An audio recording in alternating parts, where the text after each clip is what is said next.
Alors la fête de la science, pour moi, elle est très importante. Ça fait presque 28 ans que je participe à son organisation.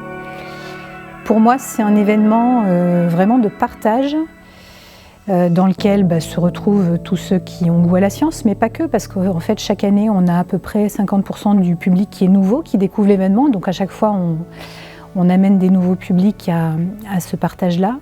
Pour moi, la fête de la science, c'est l'occasion de rencontrer, d'expérimenter, de s'étonner, de réfléchir, d'apprendre, de dire aussi ce qu'on pense quand on est dans le public à un chercheur qui nous présente quelque chose. Il faut savoir que quand on fait de la recherche, on va souvent dans l'entre-soi des scientifiques.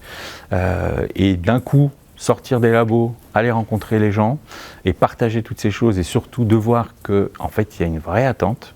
Il y a un vrai plaisir de la découverte chez le public.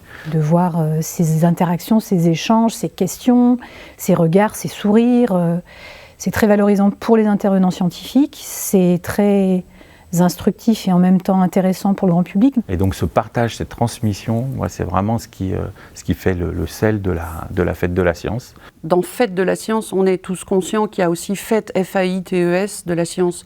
Donc c'est la fête, certes, et c'est aussi aller faire de la science. Ça permet peut-être de déclencher des envies, d'aller voir, de pousser de la porte des laboratoires quand elles sont ouvertes, d'aller rencontrer des chercheurs, de regarder des conférences, d'aller dans les villages des sciences ouverts au grand public. Et c'est important aussi pour les enfants de voir qu'il y a des questions très importantes qui restent sans réponse. Et un enfant peut se dire, moi, quand je serai grand, je vais peut-être tâcher d'y répondre à cette question. Je pense que c'est un événement ponctuel, mais qui peut ouvrir des perspectives sur une année entière, voire peut-être sur une vie.